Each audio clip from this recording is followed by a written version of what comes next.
RRB, l'invité du matin. Bonjour Gilles Ménage. Bonjour Nicolas Legrand. Alors, il y a le mois sans tabac en novembre. Aujourd'hui, c'est un défi un peu plus modeste, mais néanmoins important pour l'Agence sanitaire et sociale, puisque c'est la journée mondiale sans tabac et vous en parlez avec votre invité. Notre invitée, c'est la directrice adjointe de la SSNC, Dr Hélène Pichot. Bonjour. Bonjour. Et merci d'avoir accepté notre invitation pour nous parler de cette journée mondiale sans tabac. Le tabac, on le sait, c'est un fléau de santé mondiale. Est-ce qu'une journée, c'est pas un peu symbolique? C'est suffisant. Alors justement, c'est symbolique. Et c'est pour ça que c'est important. Donc l'Agence sanitaire et sociale a souhaité cette année jalonner l'année avec différentes dates. Donc aujourd'hui, c'est la journée mondiale sans tabac, qui est donc la célébration des futurs non-fumeurs. On essaye de tous les motiver pour qu'ils arrêtent. Et puis on invite les jeunes à relever le défi pour la journée mondiale de la jeunesse qui se tiendra le 9 août. Et ça nous amènera au mois de novembre sans tabac, pour lequel on va réactiver notre groupe Novembre sans tabac sur notre page Facebook Santé pour tous NC. Le groupe Novembre sans tabac, qu'est-ce que c'est exactement? C'est un groupe qui décide de s'arrêter pendant un mois entier, c'est ça? Alors, il y a des gens qui ont arrêté depuis déjà 1 an. Et donc, c'est un groupe de soutien, c'est un groupe d'échange entre fumeurs, ex-fumeurs, et puis avec, pendant tout le mois de novembre, un soutien par nos équipes, de l'équipe Déclic, notamment les psychologues et les infirmiers qui donnent des conseils et qui aident les gens à tenir le coup. Alors, on va en reparler parce qu'évidemment, pour arrêter de fumer, il faut être aidé la plupart du temps. Quelques chiffres peut-être, puisque en Calédonie, quelle est la situation? On sait qu'il y a notamment, je crois, plus de 30% des jeunes de 13 à 18 ans qui fument. Hein. Oui, c'est ça, 13 à 18 ans, avec une entrée dans la cigarette, une première expérimentation autour de 13 ans. Ce qu'il faut vraiment rappeler, c'est que le tabac, c'est le premier produit que consomment les ados. Ça va les amener à d'autres produits après. L'alcool après, et puis après le cannabis. Et donc, on est vraiment en alerte sur ces 3 produits qui sont hautement addictifs et qui posent d'autres soucis, comme la mortalité sur la route, la violence, les relations sexuelles non consenties, puisque c'est souvent sous effet de produits psychoactifs. Et donc, effectivement, on a plus de 30% des jeunes de 13 à 18 ans qui fument, alors qu'en Australie, par exemple, chez nos voisins, ils sont arrivés à moins de 7%.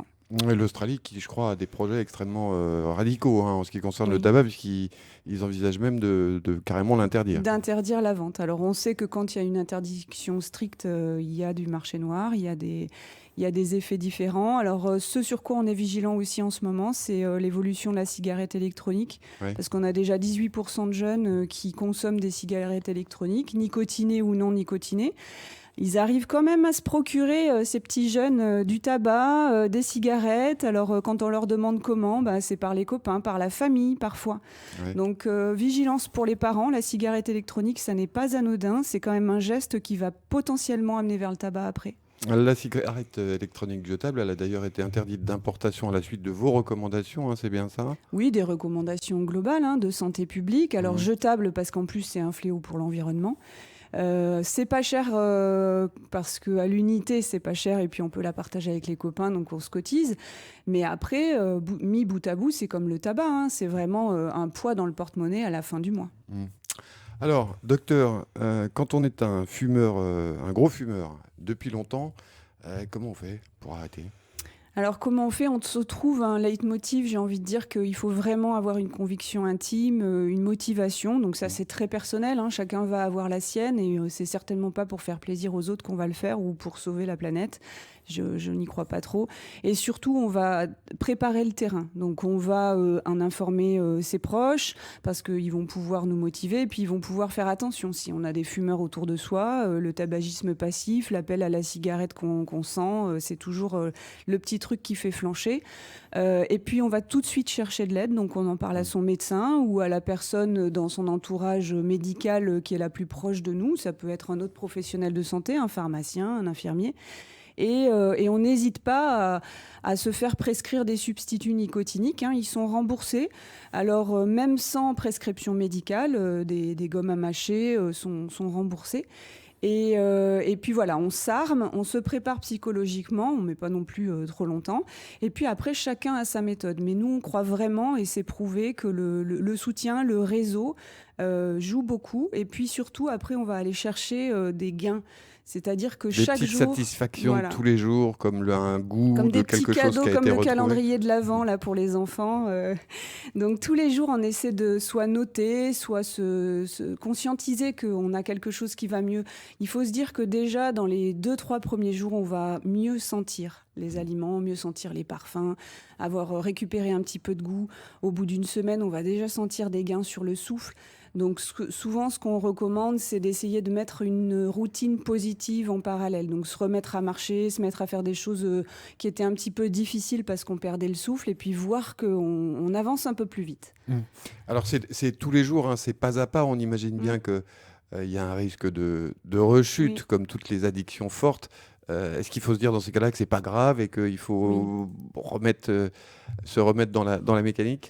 Oui, pendant longtemps, on a cru qu'en fait les arrêts étaient comme des échecs et puis que ça allait entamer la capacité à s'arrêter définitivement. Et c'est totalement faux.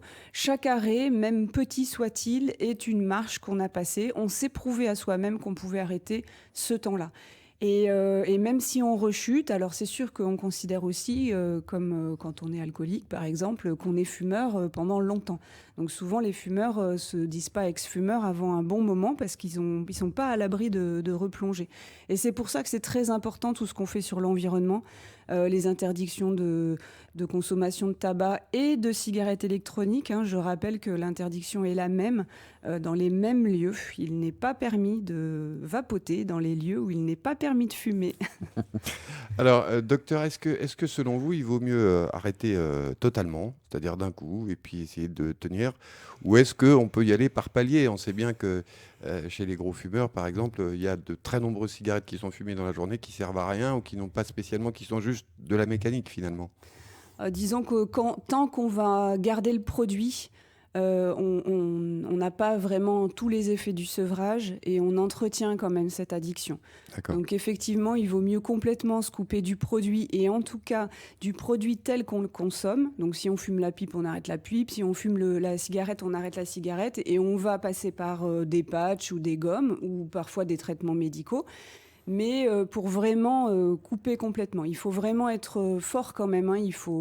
On le verra aujourd'hui, notamment avec notre page Santé pour tous, avec le double challenge que relèvent Astro et Marité Siwene. Ils ont relevé le pari de ne pas fumer pendant 24 heures. Donc chacun a ses petites astuces. Je sais que Astro a éliminé tous les cendriers de la tribu et Marité, elle s'est racheté des baskets pour aller se promener ou courir.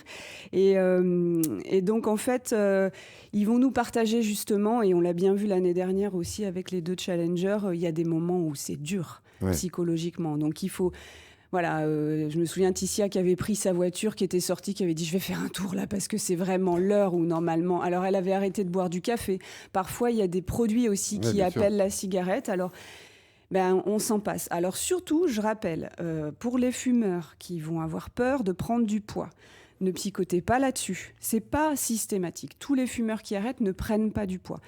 Bien sûr, si en parallèle, vous mettez en place une nouvelle activité physique et vous faites attention à votre alimentation, donc je rappelle aussi que les consultations diététiciennes sont remboursées par de nombreuses mutuelles, vous pouvez tout à fait ne pas prendre de poids. Et puis si vous en prenez, ça peut être que transitoire, c'est pas grave. Il sera toujours temps de le reperdre derrière. Mais ne vous rabattez pas sur les boissons sucrées, s'il vous plaît. Ce que vous recommandez finalement, docteur, on le voit bien, c'est une façon positive d'aborder le problème, c'est-à-dire de se dire finalement c'est positif, quelle que soit ma motivation, que ce soit pour ma santé ou mon porte-monnaie, c'est quelque chose qu'il faut envisager comme ça. Oui, ce qui est vraiment négatif pour moi, c'est l'enchaînement qu'on a avec un produit. C'est la cigarette qui nous tient, c'est le tabac qui nous tient. Et puis, qu'est-ce qu'il y a dans ce produit-là qui est contenu aussi dans les cigarettes électroniques, c'est des métaux lourds, enfin, c'est des choses, ça va agir sur nos cellules et nous amener des cancers. Donc, c'est ça qui est négatif. Le fait d'arrêter, à chaque fois, c'est donner à notre corps une chance de se passer de ce produit qui est hautement toxique. Et d'autant plus que, évidemment, ça provoque des maladies graves, on le sait bien, et que ça a un coût pour la société. Oui, au final, tout le monde porte un petit peu ce poids, les fumeurs comme les non-fumeurs. Je rappelle aussi que le tabagisme passif, c'est un fléau. Donc vraiment, il ne faudrait plus du tout voir d'enfants qui soient dans des espaces dans lesquels les adultes fument, dans des maisons, dans des voitures. Il ne faudrait plus voir d'adultes qui fument dans des parcs pour enfants, alors qu'on en voit encore et que c'est totalement interdit. Parce que ce tabagisme passif a un effet sur la santé des enfants et va les amener à être fumeurs au même plus tard. Docteur Hélène Pichot, directrice adjointe de l'Agence sanitaire et sociale de Nouvelle-Calédonie, est venue nous parler ce matin de la Journée mondiale sans tabac. Merci, docteur. Merci à vous.